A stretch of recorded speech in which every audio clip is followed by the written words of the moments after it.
All right, we're back. Part 4, segment 4, whatever. Britton has some questions. Let's look at the Nanisi popular culture text here. Now, and Britton's not alone in this. Still in week 2, struggling with page numbers. So it cuts down efficiency of information, and hopefully there's not too much spitballing on my part. But do you think there is a danger or a downside to the mythology theory? Well, let me pause there and say, is there a danger of any kind of theory? Theory is not a fact. The theory is a sort of beginning of maybe a research journey. So, a theory needs evidence to support it. But that's my take on any theory.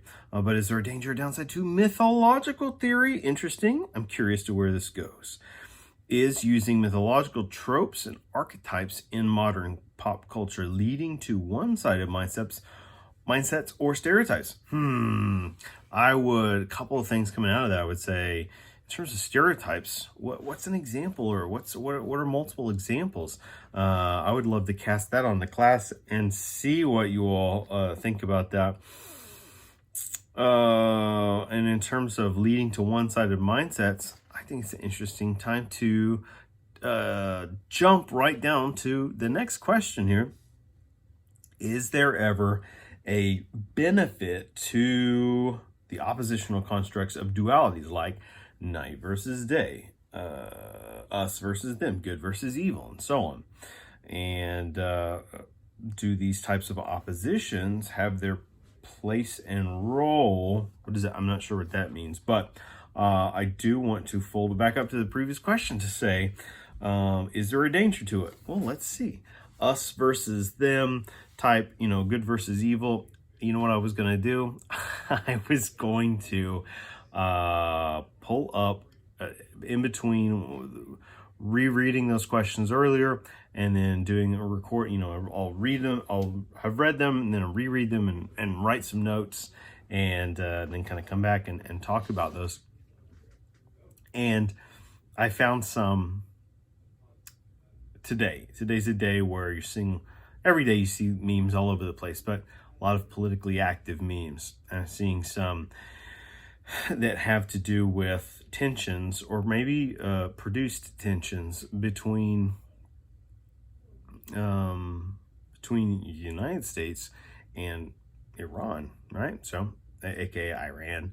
And I found some interesting memes. One had to do with the people, the regular, run-of-the-mill people of the U.S. have more in common with the run-of-the-mill, everyday people of Iran than either of those groups have to do. That outshines, I guess what I'm saying is, the relationship between the everyday mundane people and their quote-unquote, governments.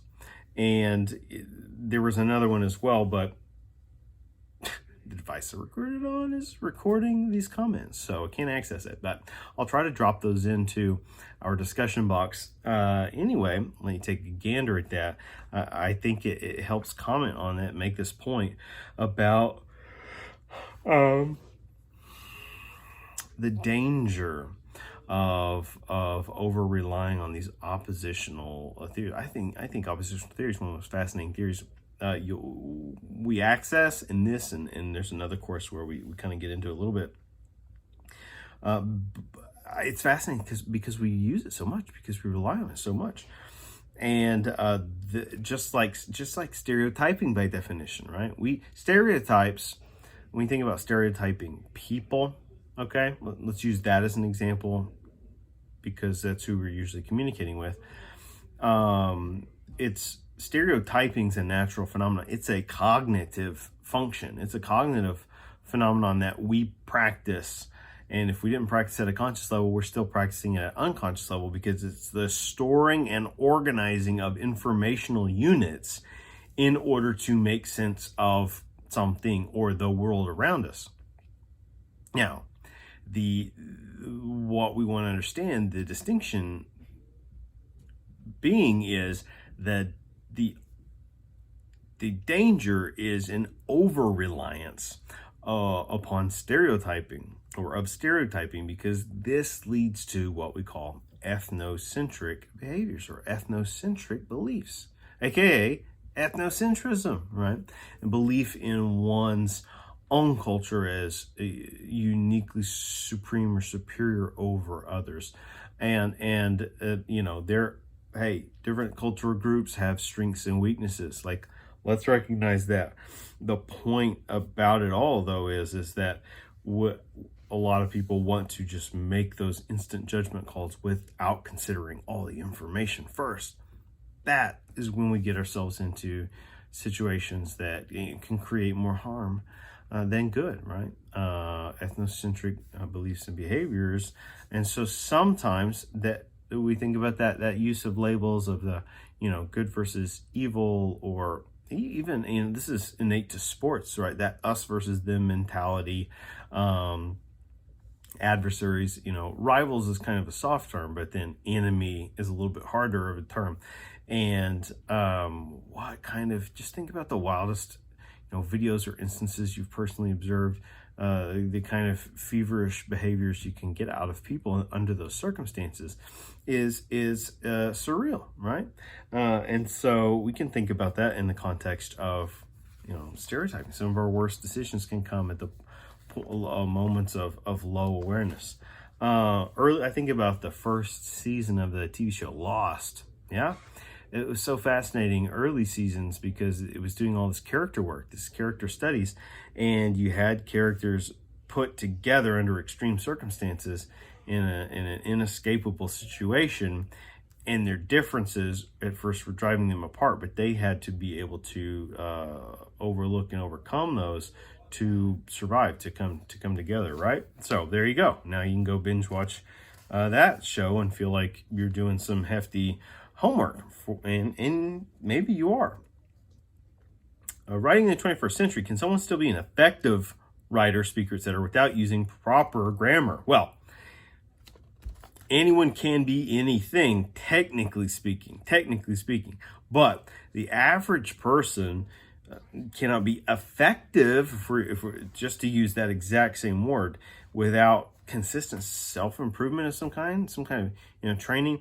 An interesting exception to the rule that I always think about, because it's a popular example, is, you know, something like, you know, rap or hip hop, right? Something that was deliberately moving outside of the box of certain norms and standards, but some of it is quite literary in its form, right? Some of the best writers, some of the best poets that utilize that form of expression understand the rules, and they understand them enough to then deviate strategically, like deviate creatively, deviate artistically, and sometimes that's the difference between having something to say and having nothing to say.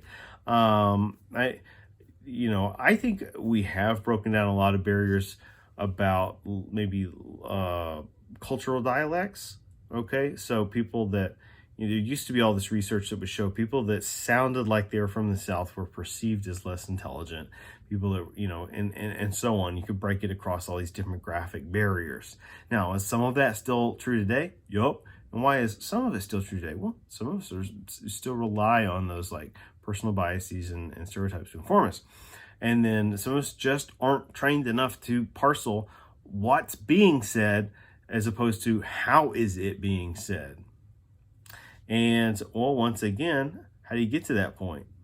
Training, repetition, familiarity, maybe with, you know, rules of grammar or context, you know, various methods to be able to gauge intelligence. Aha, right? So hopefully that was answer-ish for us. Is there an assumed loss of respect and clout when someone in an authoritative position does not express themselves in a way that uses grammar to maximize clarity?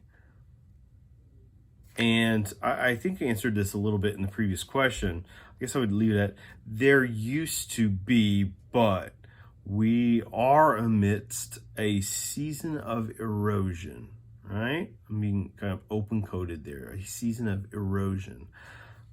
Just with what works, what doesn't. A lot of it does have to do with these shifts in technology, and specifically when I say shifts in technology, I'm talking about the advent, the onset of social media as a prevalent form of our everyday communication, and how viral video after viral video, and the kind of way we reward it with likes and loves and shares and comments and memes, and and all of this is shorthand. A lot of it is slangish. Look, the masses haven't mastered rules of grammar. So in some ways that war has pushed in terms of who is the influencer. Is it the intellectual? Is it the English professor? Or is it the social media influencer, right? Kimberly has a couple of questions I want to hit on here. Looking at, I've already answered that a couple different ways.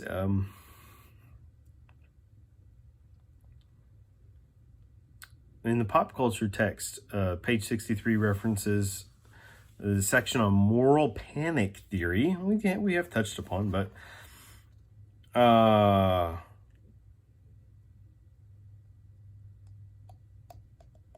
the trends mentioned being perceived as, quote, signs of what is wrong with the world, end quote, have progressively gotten worse. Whereas anyone from the days of Elvis and his swinging pelvis, I like what you did there, have evolved to performers like Cardi B. Is it because we accept these and they lose their impact? Oh, so we're talking about desensitization? That can happen with media. It can happen. And the world loses more of its moral code or compass, some would argue. Some would argue. What in the world is going to be acceptable in another 50 years? Seriously, on I Love Lucy, they couldn't even say the word pregnant. Yet, here we are today. You are not the father is a well-known phrase from a well-known television show. Oh, touche. On page, okay, so that was a commentary. That was a commentary track. Not necessarily a question. I didn't have necessarily a response. I just wanted to read it. On page 64, with regards to carnival theory, in today's popular culture, would Post Malone fall into this category? Or even better, Lady Gaga? So we're talking about the end of the section, a chapter that's about carnival theory. And this is one that does draw some attention from students. And so it's always fun to engage. Oh man, definitely Lady Gaga is a prime candidate for applying or understanding carnival theory here, or what some theorists like. Oh no! Now I'm gonna actually drop the name. I can see the book. It's purple, 4 essays.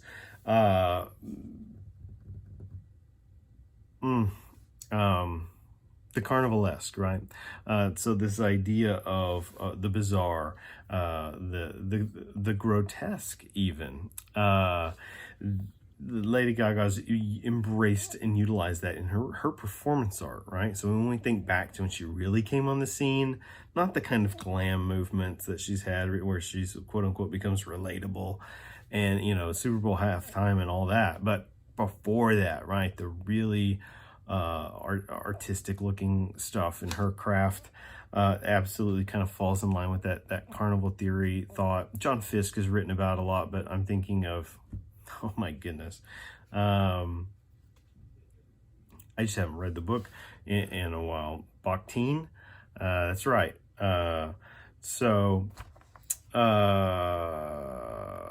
But Post Malone, I don't know. I'd have to do some more digging, investigation. Maybe, I'm not sure.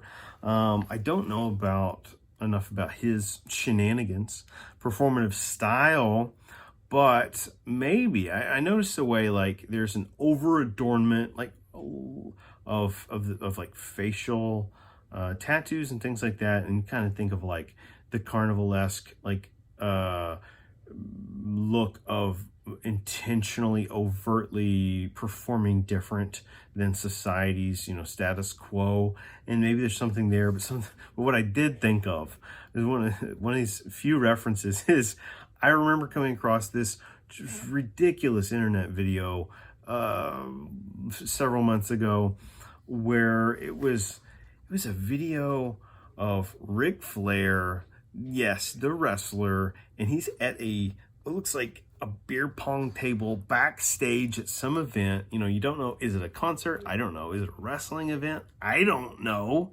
I don't know the content, or the context, and that's what mystifies the purpose. But he's there, Post Malone standing next to him, and lighting up a cigarette or something like this, showing, and Ric Flair's going off on the video and talking about how Post Malone's the only person that came and visited him when he was in the hospital getting having surgeries and things. I don't know what that is or what it means. I have no reference of their a past relationship. I don't know what that's all about, but it was one of the strangest mishmashes of these inner circles, and these people kind of cross over behind the scenes, and it was just an interesting team up video. I'll put it that way. And that was pure definition of of carnival theory. Now that I describe it in all its detail. All right, let's see. Wow. A few more questions to go. Let me go ahead and skip. You did have one on the 80s and stuff, but I didn't write a whole lot about it. I think these final questions came from Marsha. Man, I forgot to. But cultivation theory states that, quote, viewing television over time subtly entrenches a specific worldview, end quote. Do you feel that social media like Facebook and Twitter, first of all, yes, great observation. Do you feel that social media like Facebook and Twitter are the new means in which cultivation theory works?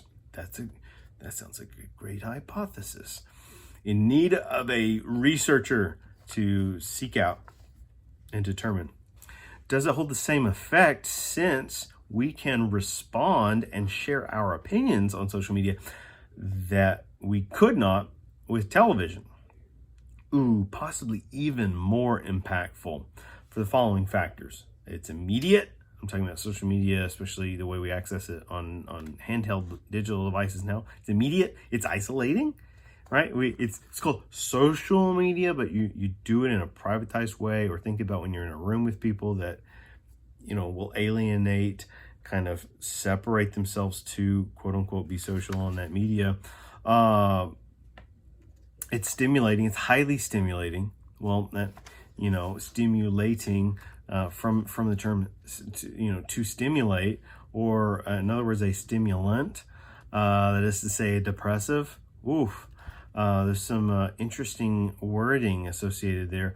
And then it's certainly persuasive. And then it's also what we consider, air quotes, real. But the odd thing is it's uncanny, right? It's both real and unreal. We can do all kinds of regular business that we've always done on that social media, but it's not the same as actually doing it, but it's taken the place of doing it. Am I making sense? I think this is a great observation here. We also live in a world where whoever holds the levers of media chunk is considered the most powerful, possibly, if they have, if they already have, yeah, it's very possible. But and essentially, proven in some ways, but it's because many that control certain aspects of media already are in power, and they have the means to tighten their grip of power. And it's a fascinating topic, power, media, technology, and I just appreciate getting to embrace it with you all and different classes. we can go on and on. That's why, advanced degrees are awesome. That's why, grad school is amazing. You can explore these urgent themes in much closer detail and really diversify, our readings and look at other stuff like that. So that's just a plug.